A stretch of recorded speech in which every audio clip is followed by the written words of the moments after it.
임마누엘, 하나님께서 우리와 함께 하십니다. 이 시간에 하나님께서 우리 시카고 찬양교회 모든 성도님들과 함께 하시기를 주님의 이름으로 기도합니다. 일단 오면서 모든 것이 감사한 것 같습니다. 실은 이 자리에 예전에 3월 달인가요, 목사님? 네, 3월 달에 오기로 이렇게 계획이 잡혔었는데 이 코로나 때문에 그 기간 동안 전 한국도 한번 다녀오고 이렇게 많은 일이 있었고 기회가 없어지나 했는데 다시 또 기회가 되어가지고 또 올 수 있음에 또 감사드립니다. 목사님 또 초대해 주셨고 모든 성도님들 저를 반갑게 맞이해 주셔가지고 너무 감사합니다. 그리고 또 한 가지 감사한 거는 목사님께서 이제 전화를 하면서 가족이 있냐고 물어보시더라고요. 그래서 제가 와이프랑 조그만 아이들 4살, 5살, 2살 아이가 있는데 실은 이번에 한국 갔다가 오면서 좀 걱정되는 마음에 놓고 왔거든요. 근데 목사님께서 가족이 같이 왔으면 훨씬 좋을 텐데 누구라도 데리고 가라 그러더라고요. 그래서 몇 명을 이렇게 이야기를 해봤는데 다른 분들이 다 거절하시고 저의 제일 착하신 분 우리 이성진 목사님이 오늘 게임에 넘어가서 이 자리에 동행하게 되었습니다. 그래서 그리고 오는데 너무 든든하고 너무 좋더라고요. 또 나중에 이 발걸음이 기회가 돼가지고 저보다 훨씬 더 영성이 있으신 분이니까요. 나중에 또 이곳에서 말씀을 전할 기회가 있게 되기를 기도하겠습니다. 그리고 오는 동안 또 하나님께서 대로로 인도해 주셔가지고 시카고에 가면 또 막히고 그러면 어쩌나 걱정을 하고 왔는데 고속도로로 그냥 쭉 와가지고 한 번 빠지니까 이곳에 도착하더라고요. 그래서 너무 편하게 와가지고 또 그것에 하나님께 감사를 드립니다. 감사한 게 너무 많은 것 같습니다. 그리고 또 제가 어제도 앤드류스에서 말씀을 전했는데 앤드류스의 그 안식일에는 지금 대면 예배를 하고 있는데 금요일에는 이렇게 비대면 온라인으로 하고 있거든요. 그런데 계속 카메라와 이렇게 마주하면서 말씀을 전하는데 오늘은 이렇게 많은 분들이 함께 하셔서 또 말씀을 들어주시고 반응을 할 수 있다는 것에 하나님께 정말 감사를 드립니다. 가장 귀한 분들이 여기 와 계시고 또 많은 성도님들 지금 온라인으로 말씀을 듣는 성도님들도 속히 이곳에서 모일 수 있는 날이 또 오게 되기를 주님의 이름으로 기도합니다. 오늘 제가 누군가 널 위해 기도하네 라는 제목으로 말씀을 준비했습니다. 그러면서 하나를 더 추가했습니다. 누군가 널 위해 기도하네. How about me? 나는 어쩌고 있습니까? 누군가 날 위해 기도해 주는데 나는 과연 어떤 삶을 살고 있습니까? 오늘 창세기에 나오는 이야기를 좀 다룰 텐데요. 창세기 하면 어떤 책입니까? 창세기를 참 좋아하는데 창세기는 1장 1절 태초에 하나님이 천지를 창조하시니라. 생명의 시작으로부터 시작합니다. 그 다음에 창세기 가장 마지막 절에 어떻게 끝났는지 혹시 기억하십니까? 뭘로 끝날까요? 어떤 장면으로 끝날까요? 네, 장례식. 요셉의 관을 하관하니라 하면서 끝납니다. 그러니까 창세기가 참 재밌는 책이에요. 처음이 생명이 시작하는 걸로 시작해가지고 죽음으로 끝나는 책이 창세기입니다. 그런데 과연 죄로 망가진 인류가 어떤 삶을 살아갔고 어떻게 살아가고 결국에 나중에 죽는데 인간이 결국 죄로 인해 죽게 되는데 과연 이 죽음 후에 소망을 꿈꾸는 죽음인지 아니면 소망이 없이 죽는 죽음인지 거기에 대해서 끊임없이 다루고 있는 책이 창세기인 것 같아요. 그래서 창세기는 이 인류의 모든 것을 담고 있는 그 스토리를 담고 있는 아름다운 드라마인 것 같습니다. 그 중에 오늘 가장 또 드라마틱한 이야기 중에 하나인 창세기 18장에 나와 있는 이야기를 오늘 다루고자 합니다. 창세기 18장 16절에 33절인데요. 한번 이야기입니다. 이 이야기 속에서 저희가 잘 아는 이야기지만 어쩔 때는 이야기를 읽다가 또 감동이 있을 줄로 생각됩니다. 이 이야기를 제가 쭉 읽도록 하겠습니다. 읽으면서 또 하나님께서 성도님들께 말씀하시기를 기도합니다. 제가 읽겠습니다. 그 사람들이 거기서 일어나서 소돔으로 향하고 아브라함은 그들을 전송하러 함께 나가니라. 여호와께서 이르시되 내가 하려는 것을 아브라함에게 숨기겠느냐? 아브라함은 강대한 나라가 되고 천한 만민은 그로 말미암아 복을 받게 될 것이 아니냐? 내가 그로 그 자식과 건속에게 명하여 여호와의 도를 지켜 의와 공도를 행하게 하려고 그를 택하였나니 이는 나 여호와가 아브라함에게 대하여 말한 일을 이루려 함이니라. 여호와께서 또 이르시되 소돔과 고모라에 대한 부르짖음이 크고 그 죄악이 심히 무거우니 내가 이제 내려가서 그 모든 행한 것이 과연 내게 들린 부르짖음과 같은지 그렇지 않은지 내가 보고 알려 하노라. 그 사람들이 거기서 떠나 소돔으로 향하여 가고 아브라함은 여호와 앞에 그대로 섰더니 아브라함이 가까이 나와 이르되 주께서 의인을 악인과 함께 멸하려 하시나이까. 그 성 중에 의인 50명이 있을지라도 주께서 그곳을 멸하시고 그 50 의인을 위하여 용서하지 아니하시리이까. 주께서 이같이 하사 의인을 악인과 함께 죽이심은 부당하오며 의인과 악인을 같이 하심도 부당하니이다. 세상을 심판하시는 이가 정의를 행하실 것이 아니니이까. 여호와께서 이르시되 내가 만일 소돔 성읍 가운데 의인 50명을 찾으면 그들을 위하여 온 지역을 용서하리라. 아브라함이 대답하여 이르되 나는 티끝이나 재와 같사오나 감히 주께 아뢰나이다. 50 의인 중에 5명이 부족하다면 그 5명이 부족함으로 말미암아 온 성읍을 멸하시리이까. 이르시되 내가 거기서 45명을 찾으면 멸하지 아니하리라. 아브라함이 또 아뢰어 이르되 거기서 40명을 찾으면 어찌하려 하시나이까. 이르시되 40명으로 말미암아 멸하지 아니하리라. 아브라함이 이르되 내 주여 노하지 마옵시고 말씀하게 하옵소서. 거기서 30명을 찾으시면 어찌하려 하시나이까. 이르시되 내가 거기서 30명을 찾으면 그리하지 아니하리라. 아브라함이 또 이르되 내가 감히 내 주께 아뢰나이다. 거기서 20명을 찾으시면 어찌하려 하시나이까. 이르시되 내가 20명으로 말미암아 그리하지 아니하리라. 아브라함이 또 이르되 주는 노하지 마옵소서. 내가 이번만 더 아뢰라이다. 거기서 10명을 찾으시면 어찌하려 하시나이까. 이르시되 내가 10명으로 말미암아 멸하지 아니하리다. 여호와께서 아브라함과 말씀을 마치시고 가시니 아브라함도 자기 곳으로 돌아갔더라. 네, 저희가 너무나도 잘 아는 이야기입니다. 3명의 천사가 아브라함이 거하는 장막 근처로 어슬렁거립니다. 그때 아브라함이 어떻게 해요? 초청을 해가지고 이 나그네들을 다 맞이해드립니다. 이 천사들은 소돔과 고모라를 심판하러 가기 도중에 아브라함을 만났습니다. 그런데 우리가 알다시피 분명히 3명이 왔었는데 나중에 갈 때 보면 몇 명이 가요? 18장의 방금 본문 중에 떠날 때 몇 명이 갑니까? 2명이 갑니다. 그리고 19장에 이제 롯과 만나는 장면이 있는데 2명이 가가지고 롯과 만납니다. 그럼 1명은 누굴까요? 1명은 바로 그리스도셨습니다. 이 정오에 찾아온 천사들이 갈 때가 되자 아브라함이 배웅을 나갑니다. 이제 아브라함과 그 가족에게 이삭의 탄생이라는 이 축복의 소식을 알려준 천사들이 참 재밌어요. 아브라함 가정에는 뭘 전해주러 왔어요? 생명이 나올 거를 알려주러 왔습니다. 그런데 그 같은 천사들이 소돔과 고모라로 가는데 뭐하러 가요? 그곳에도 아름다운 소식을 전하러 가면 좋은데 멸망의 소식을 전하러 가는 것입니다. 그때 함께 하시던 여호와께서 가라사대 나의 하려는 것을 아브라함에게 숨기겠느냐라고 말씀하십니다. 아브라함에게 소돔과 고모라의 미래를 말씀해 주시는 것입니다. 여호와 우리 하나님은 왜 아브라함에게 모든 것을 알려주셨을까요? 야고보서 2장 23절에 보면 아브라함이 하나님의 뭐라 칭함을 받았을까요? 친구, 하나님의 버지라 칭함을 받은 사람입니다. 아브라함은 왜 존귀한 하나님의 버지라 칭함을 받고 하나님은 그 벗에게 모든 것을 말씀해 주실까요? 그 다음의 이야기가 이것들을 설명해 주고 있습니다. 소돔과 고모라의 멸망에 대한 이야기를 듣고 아브라함의 마음이 어땠을까요? 이 이야기를 듣고 아브라함의 마음이 어땠을까요? 관계가 어떤 관계입니까? 롯은 아브라함의 조카예요. 조카의 사는 땅이 멸망당한다는 소식을 듣고 이 아브라함의 마음이 어땠을까요?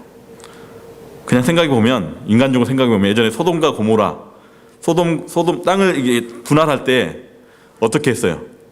한번 골라보라 하니까 누가 속 없이 후딱 골라버립니까? 예, 롯이 먼저 그냥 골라가지고 좋아 보이는 땅으로 가버려요. 그 땅이 어디였습니까? 소돔과 고모라였어요. 시원하다, 좋다고 가더니 시원하다 할 수도 있는데 아브라함은 저보다 훨씬 좋은 사람이었던 것 같아요. 그래서 마음이 너무 아픈 거예요. 얼마 전에 아브라함은 소돔 왕과 그 백성들, 그 사랑하는 조카 롯과 가족들이 사로잡혔다는 소식을 듣고 바로 자신들의 종을 총동원해가지고 구출해서 온 기억이 있습니다. 이제 다시 한번 소돔과 고모라 그리고 롯의 생명이 위급하다는 소식을 듣자마자 아브라함은 또다시 마음이 어떻게 되는 거예요? 동하는 것입니다.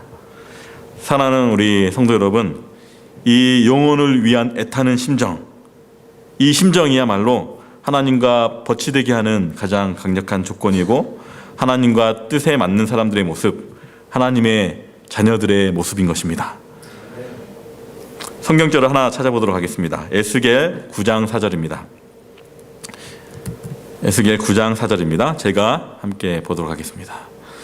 여호와께서 이르시되 너는 예루살렘 성읍 중에 순행하여 그 가운데서 행하는 모든 가증한 일로 말미암아 어떤 자의 이마에 표를 그리라 하시고, 어떤 자입니까? 탄식하며 우는 자의 이마에 표를 그리라 하시고, 우리가 성경에서 많이 나오는 주제 중에 하나인데 하나님의 인입니다. 하나님의 사람이라고 표시되는, 하나님의 사람이라고 구분되는 사람들의 특징을 에스겔은 이렇게 이야기하고 있는 것입니다. 뭐라고요? 가증한 일로 말미암아 탄식하여 우는 자. 아브라함이 그 소돔과 고모라를 바라보면서 탄식하며 우는 자가 되었습니다. 노아가 홍수로 없어질 백성들을 향하여 탄식하며 우는 자가 되었습니다. 모세가 그 백성의 죄로 인하여, 불평하는 백성들로 인하여 탄식하며 울었습니다. 에레미야가 이스라엘의 멸망을 앞두고 날마다 눈물로 호소하였습니다. 바울이 눈물로 교회를 향하여 탄식하였습니다. 하나님은 이렇게 죽어가는 영혼들을 위해 애타는 심정을 가지고 죄로 인해 망가져가는 세상을 향해 탄식하며 우는 그런 사람들을 벗으로 여기시고 그들에게 구원의 계획을 이야기하시고 함께 의논하였습니다. 성도 여러분, 우리에게는 이런 탄식하는 마음이 있으십니까? 우리는 우리의 이웃들을 얼마나 사랑하고 있습니까? 이들에게 소돔과 고모라처럼 오늘 밤이 마지막 운명이라면, 오늘 우리가 알고 지내는 우리 이웃들에게 오늘 밤이 마지막 날이라면 우리는 아브라함과 같이 그들을 위하여 탄식하며 기도할 수 있겠습니까? 아브라함이 하나님의 자비와 공의를 확인하며 씨름하는 동안 롯은 어땠습니까? 롯을 보면 자기 생명과 자기 가족들만 챙기기에도 벅차요. 롯이 그 소돔의 죄에 비록 관여하지는 않았지만 그 속에서도 여전히 하나님을 믿는 신앙을 유지하고는 있지만, 그럼에도 불구하고 소돔의 생활 문화에 완전히 젖어 있는 것입니다. 그 속에서 겨우 신앙의 명맥만 유지하고 있는 것입니다. 자녀들과 가족들도 그 문화에 완전히 젖어들어 있는 것입니다. 19장에 보면 롯이 사이들에게 가서 이 말을 들어줘. 이곳이 곧 멸망할 거야. 빨리 나가야 돼. 그러니까 사이들이 어떻게 여깁니까? 성경은 이렇게 얘기해요. 그거를 농담처럼 여기더라. 롯의 간절한 외침을 농담처럼 여길 정도로 그들의 영적 식별력은 아주 낮아진 상태였습니다. 우리의 지금 처지가 롯의 처지가 아닌지요? 세상의 거센 조류 속에서 나와 우리 가족의 신앙 생활을 챙기기도 어쩌면 너무 벅찰 때가 많은 것 같습니다. 저는 이것이 솔직히 가장 두렵습니다. 전도는 둘째치고 나와 내 가족마저 이 세상의 조류에 휩싸여 버릴까. 베드로후서 2장 7절 8절은 이렇게 이야기하고 있습니다. 무법한 자들의 음란한 행실로 말미암아 고통당하는 의로운 롯을 건지셨으니 이는 이 의인이 그들 중에 거하여 날마다 저 불법한 행실을 보고 들음으로 그 의로운 심령이 상함이라. 소돔과 고모라를 향하여 들어갈 때는 롯이 엄청난 꿈을 안고 행복을 그리며 들어갔을 것입니다. 그곳에서 주는 문화에 취해서 잠시 동안 즐거웠을 것입니다. 그러나 그 소돔과 고모라에서의 삶이 롯에게 정차 행복함보다는 고통을 안겨주는 것입니다. 그곳에서 일어나는 온갖 가증한 일을 보면서 그리고 들으면서 롯의 심령이 상해 가고 그의 가족마저 신앙에서 점점 떠나는 모습을 보면서 롯의 심정이 얼마나 아팠을까요? 그 고통이 하늘에 상달되지 않았을까요? 그 롯을 위하여 소돔과 고모라를 멸하시기 전에 자비의 초청이 그곳에 전해지는 것입니다. 누구 때문에요? 롯 때문에. 아직도 여전히 그럼에도 불구하고 그곳에서 어떻게 하나님을 믿을까 고민하는 이 상한 심령을 가진 롯 때문에 하나님께서 이 소돔과 고모라 전체에 다시 복음의 기별을 전하는 것입니다. 이런 롯의 처지를 생각하며 또 다른 사람 아브라함은 더 애타는 심정으로 기도하고 있는 것입니다. 하나님, 저곳에는 상한 마음으로 고통당하고 있는 제 사랑하는 조카 롯이 있습니다. 저곳에서 아직 신음하는 소리로 하나님을 이야기하는 사람이 있습니다. 하나님, 아직 희망이 있습니다. 아브라함이 기도하고 있는 거예요. 아브라함이 말하잖아요. 하나님, 50명 있으면 용서해 주실 건가요? 하나님, 45명은 어떻습니까? 하나님, 40명은요? 하나님, 진짜 죄송한데요, 30명은요? 하나님, 진짜로 미안한데요, 한 번만 더 할게요, 20명은요? 생각해보니까 20명도 없어요. 이렇게 세봤겠죠. 없어요. 그리고 다시 세봅니다. 롯의 롯의 두 딸, 사위 둘, 그리고 이 4명은 좀 아는 사람 주변에 있으니까 10명은 되겠지 하고 하나님께 하나님 한 번만 더 하고 몇 명이요? 10명. 롯의 외침이 10명에게는 효력이 있을 거라 생각하며 아브라함은 소돔과 고모라를 건져내고자 애를 씁니다. 그런데 우리가 이 부분에서 약간 조심해야 될 부분이 있는 것 같아요. 성경을 잘못 이해하고 보면 오해할 수도 있을 것 같아요. 어떻게 오해하냐면 마치 누구의 사랑이 더 커 보여요? 아브라함의 사랑이 하나님의 사랑보다 더 크게 느껴질 때가 있는 것 같아요. 아브라함은 이렇게 간절하게 소돔과 고모라를 위해 그들을 구원하고자 애를 쓰면서 기도하는데 마치 하나님은 이성을 멸망시키고 싶어 안달이 난 것처럼 잘못 이해할 때가 있는 것 같습니다. 그런데 잘 생각해 보면 아브라함의 사랑이 강조되다가 오히려 하나님의 사랑이 가려져서는 안 될 것 같습니다. 잘 생각해 보면 아브라함이 중보하며 기대고 있는 것이 무엇인지 한번 잘 살펴보시기 바랍니다.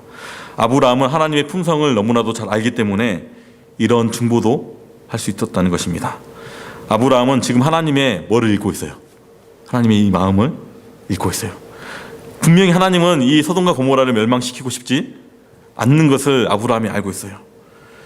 아브라함보다 훨씬 더 소돔과 고모라의 생명을 사랑하시는 하나님의 애타는 심정을 알기 때문에 아브라함은 기도할 수 있는 것입니다.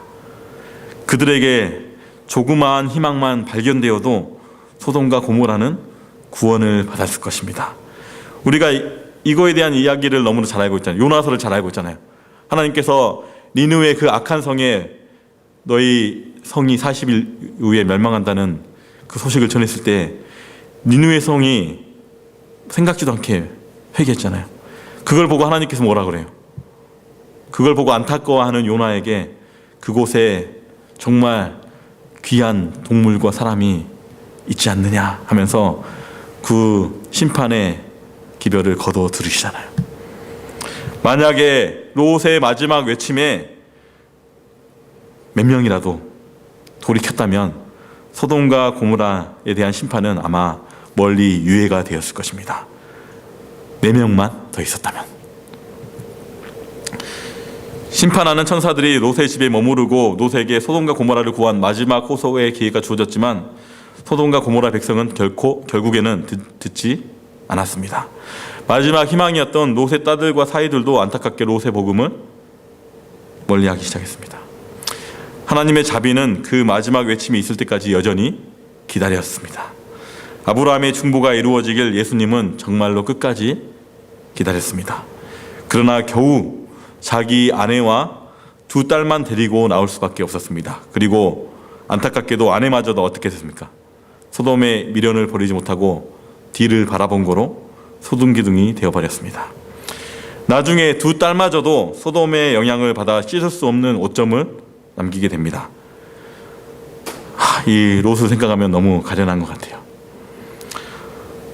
어쩌면 삼촌 아브라함과 같이 가족들을 신앙 안에서 지키며 행복을 영유하는 그런 삶, 하나님 안에서 평안함을 누리는 삶이 될 수도 있었는데, 어쩌면 이 시카고 땅에서 구원을 위하여 기도하는 멋진 사람이 되었을 수도 있는데, 가까운 가족에게도 복음을 말하기 힘든 상황이 되어버리고 있지는 않습니까? 나와 내 가족만 생각해도 벅차지 않습니까? 다른 이들을 위해 나가라고 기별은 계속 전하는데, 솔직히 다른 이들을 위해 나갈 마음의 여유가 저희들에게 있습니까? 이 이야기는 먼 이야기처럼 보이지만 결국에 저와 우리 성도님들께 하는 이야기입니다. 우리들의 이야기인 것입니다. 사랑하는 성도 여러분, 롯의 아픔이 우리 삶에서 반복되지 않기를 정말 예수님의 이름으로 기도합니다. 위험한 때에 수시로 점검이 필요한 것 같아요. 요즘에 이런 말을 혹시 많이 들어보셨습니까? 지금은 잠시 점검 시간입니까? 미국에서는 별로 볼 수 없는 것 같아요. 근데 코로나 기간이 돼가지고 제가 잠시 한국에 갔는데, 한국에서는 어딜 가든지 이게 많이 보입니다. 지금은 잠시 뭔 시간이라고요? 점검 시간입니다 하면서 어디 애들을 데리고 어디 놀이터를 가도 한 몇 시간을 놀다가 이 표가 딱 붙으면서 애들을 다 밖으로 보냅니다. 그리고 소독을 하기 시작해요. 그리고 그 소독하고 얼마의 시간이 지나면 다시 애들을 들여보냅니다. 코로나 시기, 지금은 잠시 점검 시간입니다. 어쩌면 이 코로나 시기가 비록 우리에게 좋지 않지만 어쩌면 우리의 신앙과 우리의 삶을 되돌아볼 수 있는 점검 시간이 될 수도 있지 않나 생각해 봅니다. 어차피 안 좋게 벌어지는 일입니다. 그럴 때 우리 신앙인들은 이곳에서 좋은 것들을, 우리가 얻을 수 있는 유익을 건져내는 것이 아름다운 신앙인의 모습인 것 같습니다. 지금은 잠시 점검 시간입니다. 나의 신앙과 우리 가족의 신앙을 점검해야 할 때입니다. 오늘 사건이 있기 전에 14장을 한번 보시기 바랍니다. 창세기 14장에 보면 소돔과 고모라에게 점검의 기회가 없었던 것이 아니었습니다. 여기 지도를 보시면 14장의 이야기가 나오는데, 북방의 네 왕이 남방 다섯 왕과 싸웁니다. 그러니까 원래는 이 북방 네 왕 중에 한 왕이 엄청 힘이 컸어요. 그래가지고 아래 왕들이 조공을 바치고 이렇게 아래에 있었는데 이 반역을 한 겁니다. 그래서 위에 북방의 네 왕이 연합을 해가지고 쳐들어오는 거예요. 그러니까 남방의 다섯 왕이 또 질 수 없으니까 연합을 해가지고 이 히든 골짜기에서 붙었습니다. 어떻게 됐습니까? 북방의 왕이 이기고 저렇게 돌아가지고 어디까지, 누구까지 포로로 잡아가요? 롯과 롯의 가족, 이 소돔과 고모라 백성들을 다 포로로 잡아가지고 저기 7번에 보이는 곳까지 거기까지 데리고 갔습니다. 근데 그 소식을 누가 들어요? 아브라함이 듣게 됩니다. 그 소식을 듣자마자 길른 자기 집에 있는 신하들을 데리고, 종들을 데리고 바로 5번에서부터 7번까지 바로 그날 쫓아갑니다. 그래가지고 그 롯과 그 가족들, 소돔 고모라 백성들을 구원해가지고 돌아오게 됩니다. 어쩌면 롯이 전쟁에 휘말려 목숨이 위태로웠다가 간신히 구원을 얻었던 것처럼 우리도 이미 한 번의 위기를 겪었을지도 모르겠습니다. 아니면 뭐 2번, 3번이 될 수도 있겠어요. 그 위기를 기회로 삼았어야만 했습니다. 그때 소돔 생활의 위험을 직시하고 그 소돔의 영향에서 벗어나야만 했습니다. 그러나 롯과 그 가족들은 떠나지 못하고 다시 그 영향력 아래로 들어갔습니다. 소돔에서 선한 영향력을 전파해야 할 사명이 롯과 그 가족들에게 있었지만 오히려 소돔과 고모라의 영향력 아래로 완전히 잠식당하고 말았습니다. 이것이 성경에서 계속 다루고 있는 내용이기도 하는 것 같습니다. 과연 의인들이 선한 영향력을 발휘하느냐, 아니면 그 영향력 아래로 들어가서 영향력에 잠식당하느냐, 이 방향이 중요한 것 같아요. 성경에서 계속 말하잖아요. 생육하고 번성하여 땅에 충만하라.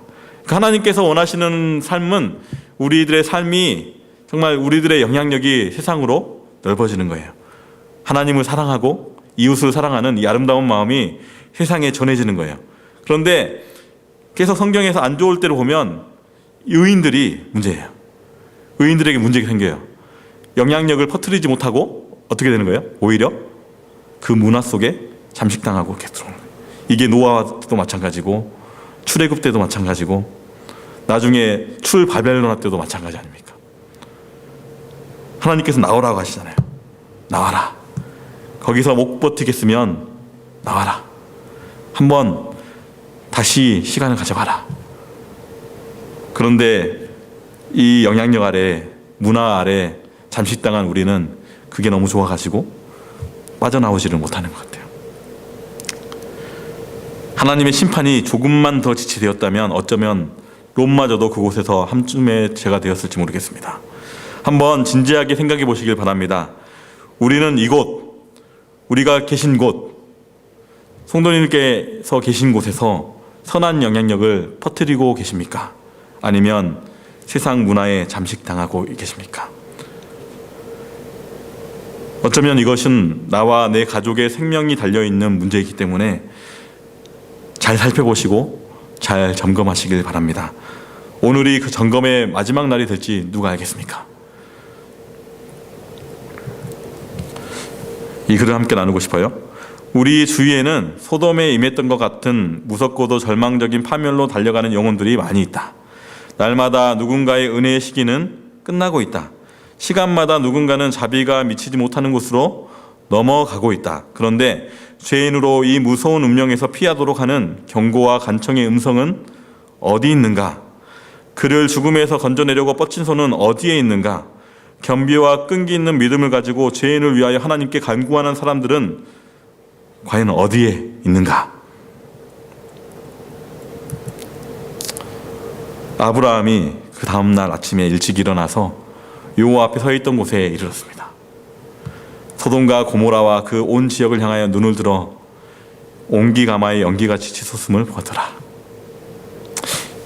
이날 아침 아브라함의 마음이 얼마나 아팠을까요? 소돔과 고모라 땅의 사람들을 위하여 기도하던 그 마음이 얼마나 아팠을까요? 상심한 롯과 그 가족들의 운명을 생각할 때 아브라함의 마음은 얼마나 아팠을까요? 아브라함의 탄원은 모든 소돔과 고모라의 백성을 살 수 있는 그 길을 마련해 놓았지만 결국 롯과 그 두 딸만 그곳에서 구원함을 받았습니다. 이제 이 비슷한 배경이 나오는 신약의 한 구절을 보도록 하겠습니다. 누가복음 19장 41절에 44절입니다. 제가 빠르게 보도록 하겠습니다. 가까이 오사 성을 보시고 우시며, 누굴까요? 예수님이시여. 이르시되 너도 오늘 평화에 관한 일을 알았더라면 좋을 뻔하였거니와 지금 내 눈에 숨겨졌도다.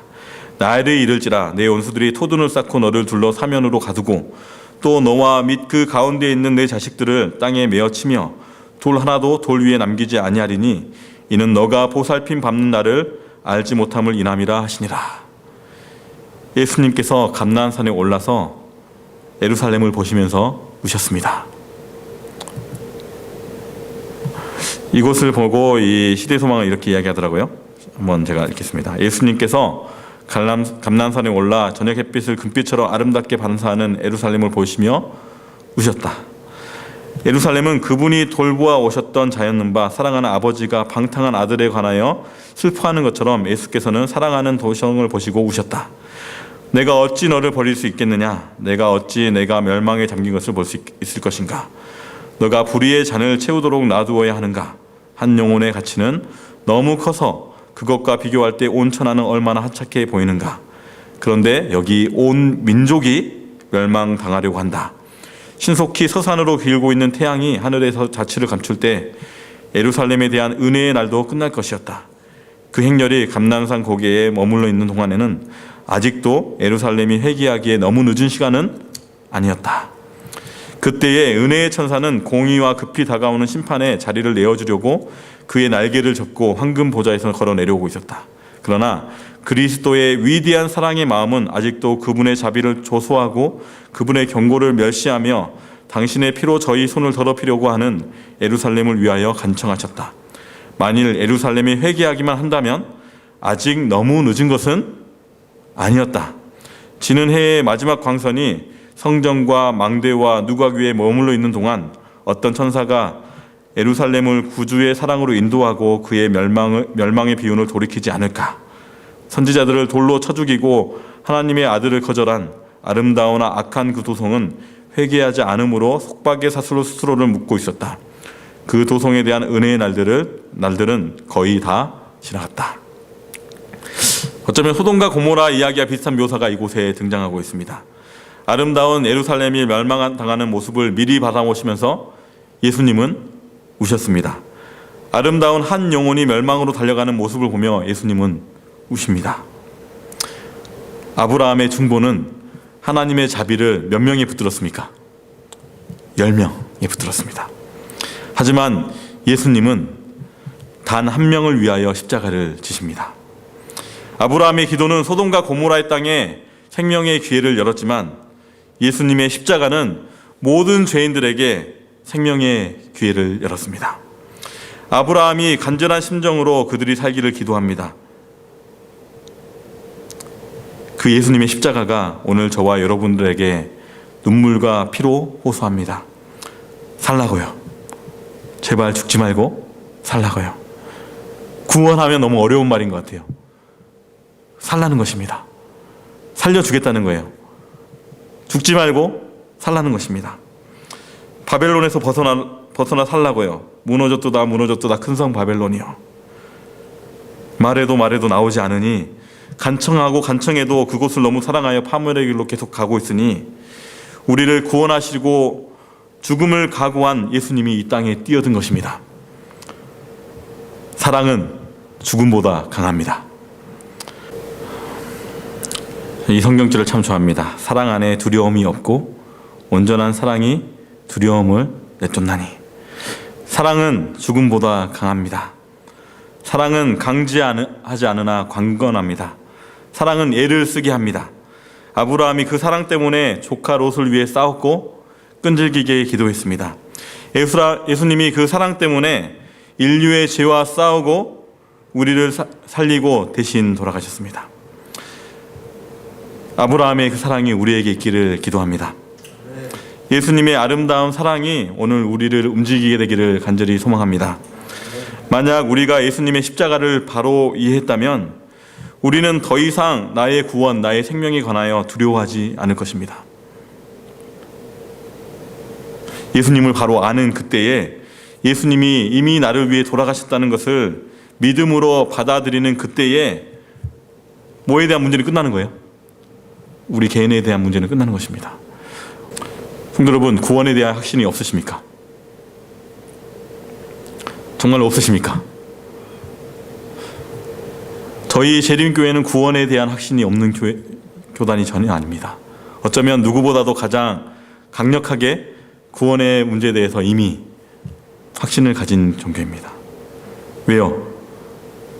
누구를 믿을 때 구원에 대한 문제 끝나는 거예요. 정말로 여러분이 예수님이 나를 위해 십자가에 달리셨다, 그거를 믿음으로 받아들이는 순간 나에 대한 구원의 문제는 끝나는 것입니다. 우리가 아직 헤매고 있는 것은 예수님의 십자가를 아직 모아두지 못하는 거예요. 솔직히 말하면 받아들이지 못하고 있는 것과 마찬가지예요. 예수님을 알게 되면 개인의 문제는 끝나는 것입니다. 그럼 왜 교회는 있을까요? 일단은 그 구원의 의미를 되새겨야 합니다. 하지만 진짜 목적은 나만 잘 살자는 게 아니에요. 그 생명의 좋은 소식을 우리 곁에서 죽어가는 우리 이웃들에게 전하자는 겁니다. 이 교회는 이미 성전의 의미를 넘어서고 있습니다. 성소의 의미를 이미 넘어섰어요. 성소보다 더 좋은 곳이에요, 교회는. 우리의 죄의 문제만 끝나는 곳이 아닙니다. 누구까지 생각하는 거예요? 내가 받은 이 구원의 기쁨 누구에도 전해줘야지. 우리 이웃들에도 전해줘야지. 그런데 내 능력은 너무 부족해요. 그래서 우리가 합심하여서 가진 은사를 가진 사람들이 함께 모여서 그 사람들에게 복음을 전하러 가는 것입니다. 최종적으로 구원을 받아 어디에 함께 가는 거예요? 하늘나라까지 함께 가는 것입니다. 이 땅에서도 정말 하나님의 자녀, 곧 사람다운 사람으로 자유와 평안, 기쁨을 누리게 되기를 소망합니다. 비록 죄로 물든 세상이지만 예수님의 아름다움으로 우리 주변이 밝혀졌으면 좋겠습니다. 소망을 주었으면 좋겠습니다. 이제 나와 내 가족을 위해 발버둥 치는 그런 좁은 신앙을 넘어서 이 땅을 위해 눈물을 흘리며 사랑을 전하는 아름답고 넉넉한 그런 신앙인이 되기를 주님의 이름으로 기도합니다. 우리 찬양교회가 앞으로도 이름에 걸맞게 그렇게 멋지게 하나님의 이름을 높이는 교회가 되기를 바랍니다. 여러분의 삶이 여러분의 이웃에게 가장 강력한 전도가 되었으면 좋겠습니다. 막 일부러 가가지고 서는 게 아니라 우리가 사는 모습이 우리 주변이 보기에 나도 저렇게 살고 싶다. 어려울 때 나도 저렇게 하나님께 의지해보고 싶다. 그렇게 우리의 삶이 전도가 되기를 간절히 소망합니다. 그리고 우리가 어려움에 빠질 때, 정말로 힘들 때에 우리에게 중보자가 있음을 늘 기억하시길 바랍니다. 그리고 그 중보자가 우리 이웃에게도 소개되어지기를 간절히 소망합니다.